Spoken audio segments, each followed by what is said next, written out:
El sistema visual proporciona la visión, el control de movimiento ocular, la información utilizada en la postura y control de las extremidades y el procesamiento de la información visual, como lo es el reconocimiento y localización. Las células de la retina convierten la luz en señales neuronales, donde son procesadas dentro de la retina y transportadas a las células de salida de la retina. Los axones de las neuronas en la retina viajan por el nervio óptico, y la información visual cruza en el quiasma óptico y continúa por el tracto óptico. Este hace sinapsis en el cuerpo geniculado lateral, y la neurona postsináptica viaja en el tracto geniculocalcarino a la corteza visual primaria.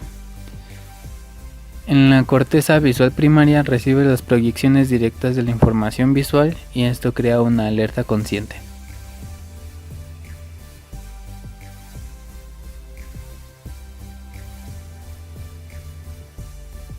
Información visual. Este va a depender en cuál de la mitad de la retina procesa la información visual. En la retina nasal, que es cercano a la nariz, la información de la mitad nasal de cada retina cruza la línea media en el quiasma óptico y se proyecta en la corteza visual contralateral. Y en la retina temporal, que es cercano al hueso temporal, la información de la mitad temporal de cada retina continúa ipsilateral por el quiasma óptico y proyecta en la corteza ipsilateral.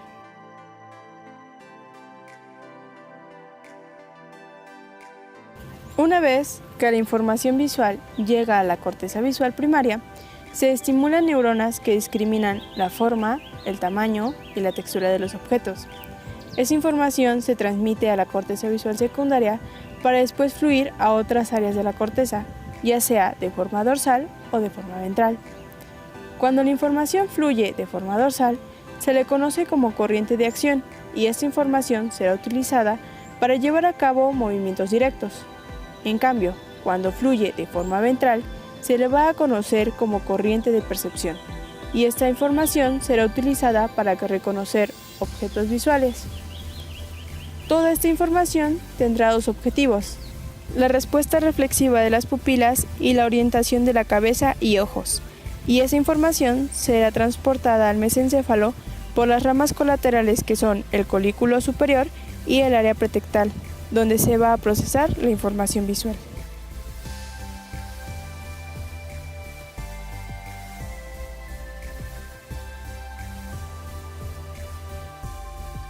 Los déficits del campo visual van a ser por un daño en la vía retículo-geniculo-cortical. Esto va a depender de la localización de la lesión y va a ser nombrado por el campo visual que va a afectar. Por ejemplo, la lesión parcial posterior del quiasma óptico va a ser una pérdida de la información del campo visual contralateral con un cuadrante superior o inferior. La hemianopsia bitemporal. Este va a ser un daño en las fibras en el centro del quiasma óptico que va a interrumpir el axón de la mitad nasal de cada retina. Esto nos va a dar una pérdida de la información en los dos campos visuales temporales. Y la hemianopsia homónima, esta lesión va a ser una lesión completa de la vía visual en la parte posterior del quiasma óptico, en el tracto óptico geniculado lateral y lóbulo occipital. Va a haber una pérdida de la información del campo visual contralateral y una pérdida de la información visual del mismo campo visual en ambos ojos.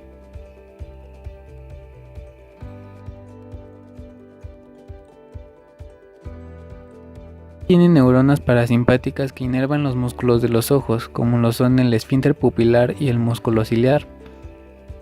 El esfínter pupilar, cuando se contrae, la cantidad de luz que alcanza la retina es menor, y el músculo ciliar se contrae cuando miramos a un objeto cercano, incrementando la curvatura del lente.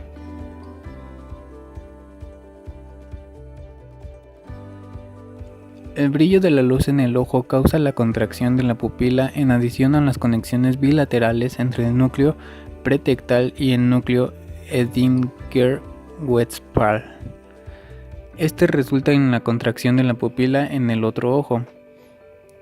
El nervio óptico es el miembro aferente de este reflejo y el nervio oculomotor proporciona el miembro eferente. La vía para el reflejo de la luz de la pupila consiste en neuronas que se conectan secuencialmente de la retina al núcleo pretectal, del núcleo pretectal al núcleo parasimpático, del núcleo parasimpático al núcleo oculomotor y después al ganglio ciliar, y del ganglio ciliar al músculo del esfínter pupilar.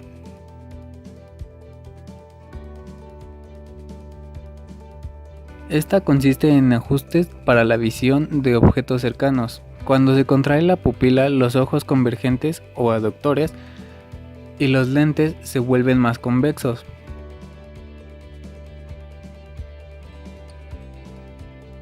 El nervio oculomotor, el troclear y el abducen son motores. Estos contienen axones de la motoneurona que inervan a 6 músculos extraoculares que mueven al ojo.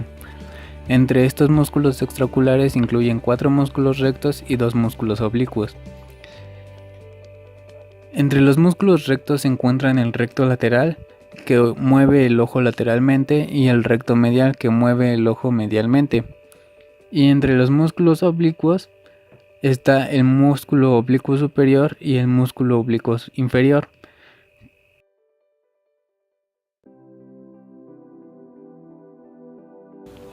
Para coordinar el movimiento de los ojos se requiere de la acción conjunta de los músculos extraoculares por medio de conexiones entre sus núcleos. Por ejemplo, cuando miramos a la derecha, el nervio abducens derecho activa al recto lateral para mover el ojo lateralmente. Esta información es transmitida al núcleo oculomotor izquierdo por medio del fascículo longitudinal medial para activar al recto medial y así mover el ojo izquierdo a la derecha.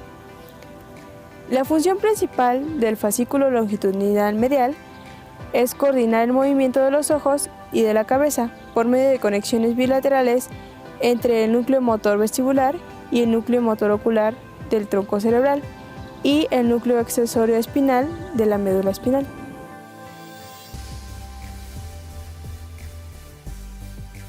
Una lesión completa puede causar diferentes déficits, como lo son la apoptosis severa o párpado caído. En el músculo voluntario que eleva el párpado está paralizado. Un ojo ipsilateral que apunta hacia afuera y hacia abajo, ya que el recto lateral y el músculo oblicuo superior no tienen oposición. Una diplopía o visión doble, esta causada por la diferencia en la posición de los ojos. Una deficiencia en el movimiento del ojo ipsilateral hacia arriba y hacia abajo. Una pérdida de la luz refleja pupilar directa o una pérdida de la contracción de la pupila en respuesta a enfocar un objeto cercano.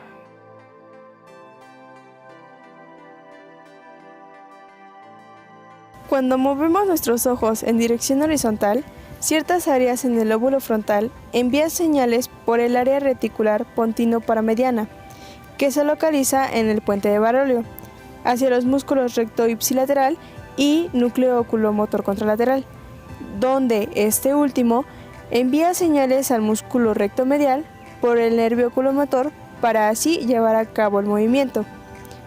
Cuando hay una interrupción en las señales del núcleo abducens al núcleo oculomotor, se produce oftalmoplegia internuclear. Esto causa que al aducir el ojo contralateral a la lesión, se mueva lateralmente, pero el ojo ipsilateral a la lesión no pueda aducir cuando pasa la línea media.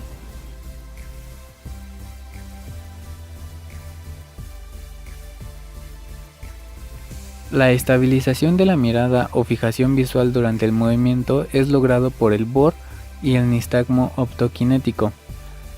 Y la dirección de la mirada es realizada por las sacadas, las búsquedas visuales y el movimiento de emergencia.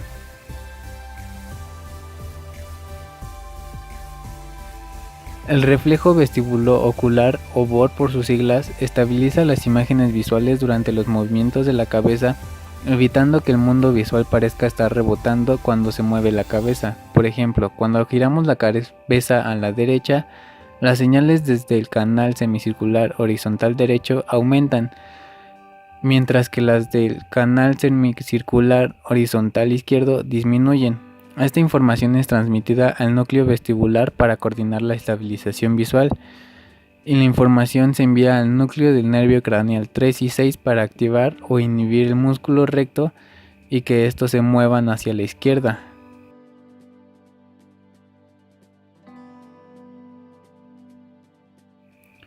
El nistagmo optoquinético u optocinético ajusta la posición de los objetos en orden para mantener una imagen estable en la retina, sosteniendo movimientos de la cabeza. Una respuesta optocinética puede ocurrir, por ejemplo, cuando vamos en el carro, en donde la cabeza está estable y el ambiente es movido.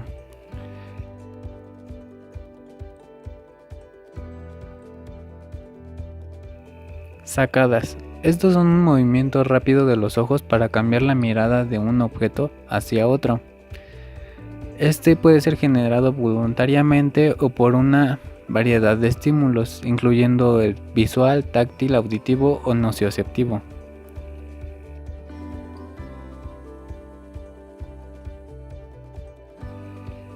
Los movimientos de búsqueda suaves son usados para seguir un objeto en movimiento.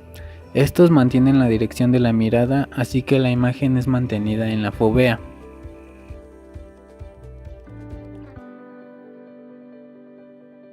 Desórdenes del sistema de movimiento ocular. La dificultad para poder alinear los ojos es llamada tropia o poria. La tropia es una desviación de un ojo de la mirada al frente cuando se abre cada ojo, y la poria es una desviación de la mirada hacia el frente, aparentemente solo cuando la persona está mirando hacia adelante con un ojo. Los movimientos oculares anormales ocurren con las siguientes lesiones involucradas, que son los nervios craneales que controlan los músculos extraoculares, la unión neuromuscular o músculos extraoculares, el fascículo longitudinal medial, del sistema vestibular y del cerebelo.